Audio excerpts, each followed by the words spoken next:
financing military campaigns, and fiscal policies. Edward I was a formidable military leader whose campaigns placed an immense financial burden on the kingdom. His military expeditions, particularly in Wales and Scotland, necessitated large sums of money, leading to the development of various financial strategies to fund these wars. These conflicts were crucial for the expansion of England's territorial control and the suppression of rebellious factions, but they also required a well-organized financial system to sustain them. One of the primary methods of raising funds was through taxation. Edward introduced lay subsidies, which were taxes levied on a fraction of the movable property owned by all non-clerical individuals. These subsidies were an essential source of revenue, helping to cover the costs of war. While previous monarchs had used such taxes sparingly, Edward increased their frequency and efficiency. Whereas Henry III, Edward's predecessor, had collected only 4 such subsidies during his reign, Edward successfully collected 9, reflecting his ability to harness financial resources more effectively. His ability to secure financial backing from his subjects demonstrated his political acumen and his understanding of the necessity of sustainable revenue streams for long-term military success. In addition to taxation, Edward secured revenue through customs duties. Wool was England's most valuable export, and in 1275, Edward negotiated an agreement with domestic merchants that imposed a permanent duty on wool exports. This duty provided a consistent and significant revenue stream for the crown. In 1303, he reached a similar agreement with foreign merchants, granting them specific rights and privileges in exchange for financial contributions. These agreements reinforced England's dominance in the wool trade, strengthening its economy and ensuring continued revenue flow to support military and administrative expenses. To further bolster his finances, Edward relied on Italian banking houses, particularly the Riccardi of Lucca. The Riccardi acted as moneylenders to the crown, managing the revenues from customs duties and providing loans to fund military campaigns. Their financial support was instrumental in sustaining Edward's wars in Wales. However, this relationship came to an abrupt end when war broke out between England and France. The French king confiscated the Riccardi's assets, leading to their bankruptcy and forcing Edward to seek alternative financiers. He subsequently turned to another prominent banking family, the Frescobaldi of Florence, who assumed the role of royal moneylenders and continued to support the crown's fiscal needs. The reliance on foreign bankers highlights the complexity of medieval finance and the necessity of international financial networks in supporting a powerful monarchy. Beyond seeking financial support externally, Edward also took steps to secure financial independence for his wife, Queen Eleanor. By allowing Eleanor to build her own income sources, Edward reduced the financial strain on the royal treasury and ensured that the Queen had an independent financial standing. Eleanor's estates and revenues contributed to the crown's wealth and provided her with the means to support charitable and administrative endeavors independently. The development of Parliament. Edward I is often credited with shaping the English parliamentary system in a way that would have lasting implications for governance. Throughout his reign, he convened Parliament regularly, utilizing it as a tool to legitimize taxation and implement policy decisions. By fostering a more inclusive and structured parliamentary system, Edward reinforced the legitimacy of royal decisions and facilitated broader political participation. One of the most significant developments occurred in 1295 when Edward summoned what would later be known as the Model Parliament. This assembly marked a turning point in parliamentary representation. Previously, the participation of commoners in Parliament had been sporadic and largely symbolic, with their role limited to assenting to decisions made by the nobility. However, in the 1295 Parliament, Edward included representatives from both the counties and boroughs. Specifically, 2 knights from each county and 2 representatives from each borough were summoned to attend. What distinguished the 1295 Parliament from its predecessors was the authority granted to these representatives. Rather than merely attending to listen and approve decisions, they were summoned with full authority, plena potestas, to represent their respective communities. This meant that their assent to decisions carried the weight of their entire constituency, marking a shift towards a more representative form of governance. This shift laid the groundwork for the emergence of a structured parliamentary system that would continue to evolve in the following centuries. The significance of this development lay in its impact on taxation. By involving a broader spectrum of society in the decision-making process, Edward was able to secure widespread consent for lay subsidies. This legitimized his ability to levy taxes, ensuring that financial contributions were not seen as arbitrary impositions by the Crown but rather as collective decisions made in Parliament. The model Parliament was a crucial step toward institutionalizing parliamentary governance and the eventual development of a constitutional monarchy. Edward I's reign was marked by significant financial and parliamentary developments that had lasting consequences for England. His overhaul of the coinage system ensured a more stable and reliable currency, facilitating trade and economic stability. The financial strategies he employed, including taxation, customs duties, and reliance on Italian bankers, allowed him to sustain his extensive military campaigns, although they also placed a heavy financial burden on the kingdom. Edward's reforms in Parliament laid the groundwork for a more representative system of governance, influencing the future structure of English politics and reinforcing the role of Parliament in decision-making. Parliament and the expulsion of the Jews. Edward I's policy towards the English Jewish community played a central role in shaping his financial dealings with Parliament until 1290. Unlike Christians, Jews were legally permitted to charge interest on loans, a practice known as usury. This distinction placed them in a unique economic position but also exposed them to hostility, particularly from the Christian Church, which grew increasingly intolerant of both Judaism and the practice of moneylending. Edward, like previous English monarchs, regarded Jews as his personal property, meaning he could tax them at will and utilize their financial services for his benefit. This legal status made them a primary target for royal taxation and manipulation, which contributed to their eventual expulsion. One of the major reasons for their persecution was the growing resentment over the transfer of wealth facilitated by Jewish moneylending. Many landowners borrowed money from Jewish lenders, and as a result, when they were unable to repay their debts, Jewish creditors could seize their land. To counter this, Edward's government heavily taxed the Jewish community, often forcing them to sell their debt bonds at significantly reduced prices.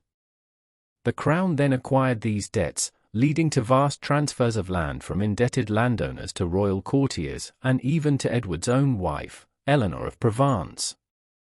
This financial exploitation fostered widespread animosity towards both Jews and the Crown. In response to the mounting discontent in Parliament and among his subjects, Edward took legislative action against Jewish moneylending. In 1275, he issued the Statute of the Jury, which prohibited Jews from charging interest on loans.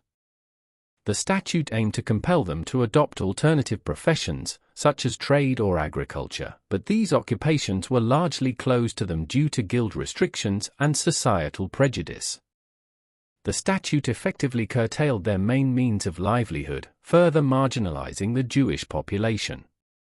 The economic straits in which the Jews found themselves only made them more vulnerable to further oppression by the Crown, which saw them as an increasingly expendable resource. By 1279, Edward intensified his efforts to undermine the Jewish presence in England under the guise of cracking down on illegal coin clipping, a practice whereby small amounts of precious metal were shaved off coins to be melted down and resold. While some Jews were indeed involved in this activity, it was also common among Christians, yet Edward used this as a pretext for widespread persecution. In that year, he ordered the arrest of all heads of Jewish households in England. The consequences were severe. Approximately 300 Jews, around 1/10 of the Jewish population in England, were executed. Others were forced to pay heavy fines to secure their release. The Crown seized property from those who were executed, raising at least £16,000 in the process.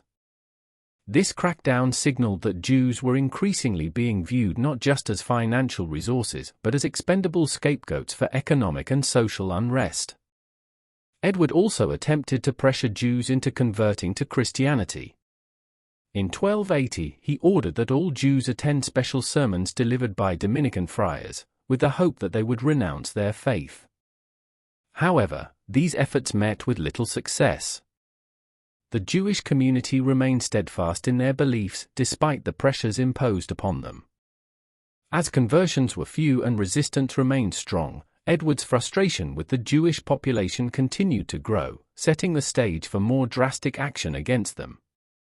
By this point, the financial utility of the Jewish population to the crown had been largely exhausted. They had been taxed and fined to such an extent that they were no longer a significant source of royal revenue.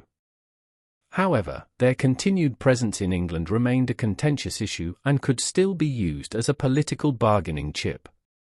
Edward recognized this and decided to use the fate of the Jewish community as a means to secure financial support from Parliament. As anti-Semitic sentiment grew among the populace, Edward found it politically expedient to expel the Jewish population altogether, presenting the measure as a moral and religious necessity rather than a financial maneuver. In 1290, Edward issued the Edict of Expulsion, formally expelling all Jews from England. The expulsion was framed as a moral and religious decision, with Edward claiming that it was done in honor of the crucified. However, the reality was that it was a political maneuver designed to secure a substantial financial grant from Parliament. In exchange for issuing the edict, Edward received a lay subsidy of £110,000, the largest amount granted in the medieval period. This substantial sum of money suggests that the expulsion was less about religious piety and more about political expediency and financial gain. Parliament saw the Jewish community as a disposable asset, and their removal became a means of consolidating control and wealth among the ruling elite. The expulsion itself was brutal and chaotic. Jewish families were given little time to arrange their affairs before being forced to leave the country. Many were dispossessed of their property and belongings, while others faced attacks during their departure. Some Jews perished in the October storms while crossing the Channel to France, and others fell victim to piracy. The crown seized Jewish property and redistributed it through a series of sales and grants, benefiting courtiers, royal officials, and members of the king's family. In total, 85 grants of Jewish property were made, further consolidating wealth within the royal court and rewarding Edward's supporters. The crown's confiscation of Jewish assets not only eliminated Jewish economic influence in England but also further entrenched the wealth of the ruling class, ensuring continued loyalty from those who benefited from the redistribution. The expulsion of the Jews from England was unprecedented in its permanence. While there had been previous, temporary expulsions of Jewish communities in various parts of Europe, the English expulsion marked the first time such a measure was enforced on a national scale without later reversal. The Jews were not officially allowed to return to England until the 1650s, during the rule of Oliver Cromwell. This long-standing exclusion solidified anti-Semitic policies and further embedded Jewish persecution in English society. Edward's rhetoric surrounding the expulsion reinforced anti-Semitic tropes that had been propagated by the Church and segments of English society. He accused the Jewish community of treachery and criminality, further justifying their removal. In an especially symbolic act, Edward contributed to the renovation of the tomb of little Saint Hugh, a child falsely claimed to have been ritually crucified by Jews. The tomb's design was made to resemble the Eleanor crosses, memorials dedicated to his late wife. By associating himself with this fabricated charge, Edward reinforced dangerous myths about the Jewish community and further legitimized their persecution. As historian Richard Stacey observes, a more explicit identification of the crown with the ritual crucifixion charge can hardly be imagined. The expulsion of the Jews from England was not merely an episode of religious intolerance but a calculated political move that reflected Edward's broader approach to governance. He used the Jewish community as a financial resource when it was convenient, then scapegoated and expelled them when it suited his political and fiscal needs.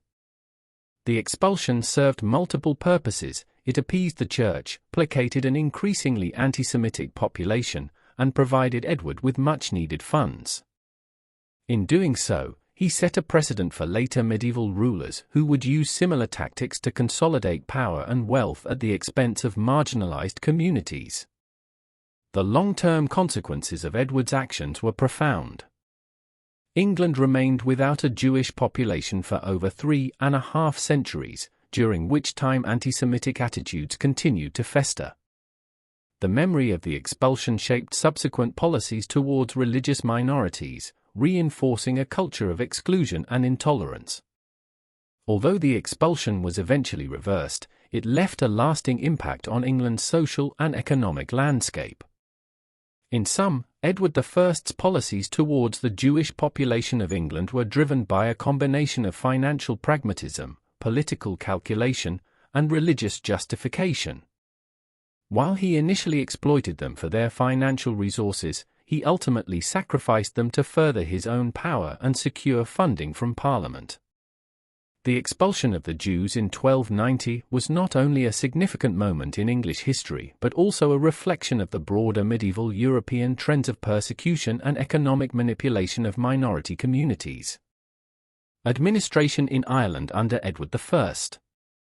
Edward I's administration in Ireland was shaped primarily by his strategic interests in utilizing the island as a resource base for his ongoing military campaigns in Gascony, Wales, Scotland, and Flanders. His governance focused on maximizing economic extraction to fund these wars, a policy that often led to the neglect of domestic administration and governance within Ireland. The impact of Edward's rule was felt across all aspects of Irish society, from the economic burdens imposed by heavy taxation to the lawlessness that emerged due to the absence of effective governance. His administration in Ireland was characterized by widespread corruption, weak institutional structures, increasing levels of disorder, and a growing cultural and political divide between the English-controlled areas and Gaelic Ireland. Economic exploitation and administration. Edward I saw Ireland not as a territory to be developed for its own sake, but rather as a means of sustaining his military ambitions elsewhere. He sought to extract maximum economic value from the lordship of Ireland, directing its revenues toward his expensive campaigns on the continent and in Britain. Heavy taxation, forced levies, and purveyance, the forced purchase of goods and services for the Crown's use, drained the local economy. These measures placed a significant burden on both the Anglo-Irish settlers and the Gaelic population, many of whom were already struggling under existing feudal dues and obligations. Despite his aspirations for greater administrative efficiency, Edward's governance in Ireland suffered from severe corruption and mismanagement. His officials often acted with impunity, enriching themselves at the expense of the local population. Efforts at reforming the Irish administration after 1272, including attempts at improving record-keeping, largely failed due to systemic inefficiencies and entrenched corruption. The absence of a strong, centralized administration allowed local officials and lords to exercise disproportionate power, further weakening the effectiveness of royal governance. The inability to control the growing economic exploitation led to increased unrest among both settlers and the Gaelic population. Furthermore, the diversion of wealth from Ireland left many areas in financial distress. The Crown's lack of investment in the country meant that key agricultural areas suffered from underdevelopment, making Ireland a less productive economic centre than it could have been. This stagnation resulted in deteriorating living standards for the population, particularly among the peasantry, who bore the brunt of these exploitative policies. The deterioration of law and order. The lack of strong central authority in Ireland during Edward I's reign led to a significant increase in disturbances and lawlessness. Without effective oversight, factional disputes among the Anglo-Irish magnates intensified, leading to widespread instability. A major factor contributing to this disorder was the introduction of indentured military service among Irish magnates around 1290. This system allowed lords to maintain private armies, which they used to assert dominance over rivals, settle personal disputes, and resist royal authority when it suited them.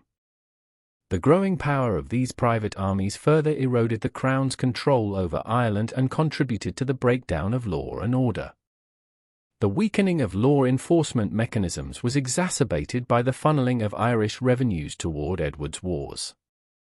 Essential infrastructure, including castles, bridges, and roads, fell into disrepair as funds that might have been used for maintenance were instead directed toward military campaigns in Wales and Scotland.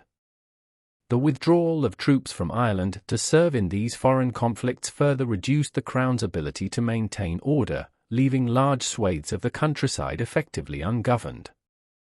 The practice of granting pardons to criminals in exchange for military service in England further compounded the problem. This policy encouraged lawlessness, as individuals engaged in criminal activities with the expectation that they could later receive clemency by enlisting in the king's forces. The absence of meaningful consequences for violent and disruptive behavior led to a rise in banditry and feudal warfare, making travel and commerce increasingly perilous. Additionally, bands of disaffected soldiers, returning from Edward's campaigns, often turned to raiding and looting, further undermining stability. Economic consequences of military policies. The heavy financial and material demands placed on Ireland to support Edward I's wars had profound economic consequences. Forced purchases of supplies such as grain, known as purvances, placed a severe strain on agricultural production. These policies often resulted in food shortages and inflated prices, which hit the lower classes particularly hard. Peasants and small landowners found themselves struggling to afford basic necessities as speculation drove up the cost of essential goods. Many were forced to abandon their land, leading to large tracts of once fertile farmland being left uncultivated. Additionally, the diversion of Irish resources to support foreign campaigns left the country unable to address its own economic and social needs. With the administration singularly focused on fulfilling Edward's war demands, investment in local governance, infrastructure, and economic development was neglected. The depletion of manpower due to the recruitment of soldiers for foreign wars further weakened Ireland's agricultural and economic stability, leading to periods of famine and hardship. These conditions were exacerbated by the continued imposition of levies and taxation, which placed additional pressure on already struggling communities. The resurgence of Gaelic Ireland. As the Anglo-Norman administration in Ireland weakened, Gaelic Ireland experienced a significant revival. The decline of English authority allowed Gaelic lords to reclaim lost territories and assert greater control over their lands. Many English settlers, left without effective protection from the Crown, assimilated into Gaelic society, adopting Irish customs, language, and legal traditions. This process, sometimes referred to as Gaelicization, saw former Norman lords integrate into Irish social structures, further eroding English influence.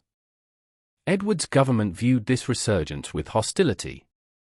In 1277, the administration officially condemned Gaelic law as displeasing to God and to reason. This stance reflected the Crown's broader policy of trying to suppress Gaelic culture and maintain Anglo-Norman dominance over Ireland. However, in practice, the weakness of the lordship meant that such measures had little real impact. Gaelic customs, laws, and governance structures continued to flourish in many areas, particularly those beyond the reach of direct English control. Efforts to suppress Gaelic traditions only served to deepen resentment among the local population, further diminishing support for English rule. The 1297 Irish Parliament and efforts to restore order. By the late 1290s, the situation in Ireland had become increasingly dire. Recognizing the growing disorder, Edward's administration convened the Irish Parliament in 1297 in an attempt to address the crisis. This parliament sought to implement measures to counter the spread of Gaelic customs and law while also attempting to reassert royal authority over the increasingly lawless territory. However, the measures introduced by the 1297 Parliament largely failed to achieve their intended goals. The deep-seated economic and social issues afflicting Ireland could not be resolved through legislative action alone, particularly when the administration lacked the resources and manpower to enforce its decrees effectively. Many of the lands and villages that had been abandoned due to instability remained so, as there were neither incentives nor adequate protections to encourage resettlement and economic revival. The growing discontent among both Anglo-Irish and Gaelic factions ensured that opposition to English rule remained entrenched. Edward I's administration in Ireland was marked by widespread inefficiency, corruption, and neglect. While his primary interest in Ireland was as a resource base for his wars, his policies ultimately weakened English control over the island, allowing lawlessness and Gaelic resurgence to flourish. The excessive taxation, forced levies, and economic exploitation drained Ireland's resources while failing to provide the necessary governance and stability required for long-term prosperity. By undermining trust in English rule, Edward's policies contributed to the gradual erosion of the Crown's influence over Ireland, setting the stage for future conflicts. The failure to maintain essential infrastructure, enforce laws, and curb the power of private armies all contributed to the breakdown of effective rule. Edward's hostility toward Gaelic customs did little to prevent their resurgence, as the weakness of his administration rendered such policies largely ineffective. As a result, Ireland remained in a state of crisis, with widespread instability defining much of Edward I's rule and paving the way for further conflicts in the centuries to come. Thanks for listening. Like, comment, and subscribe to Medieval Chronicles 1066 for more journeys back to the Middle Ages. Stay curious.